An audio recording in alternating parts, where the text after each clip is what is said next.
والسماء والطارق وما أدراك ما الطارق النجم الثاقب إن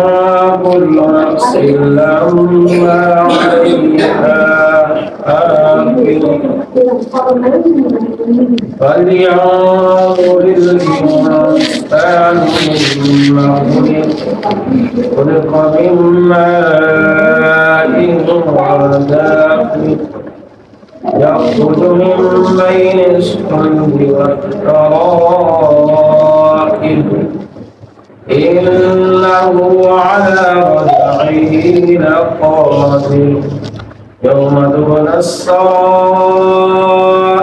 فما له من قوة ولا ناصر والسماء ذات الرجع والأرض ذات الصدع إنه لقول فصل وما هو بالحزن إنهم يكيدون كيدا وأكيد كيدا فمهل الكافرين أمهلهم رويدا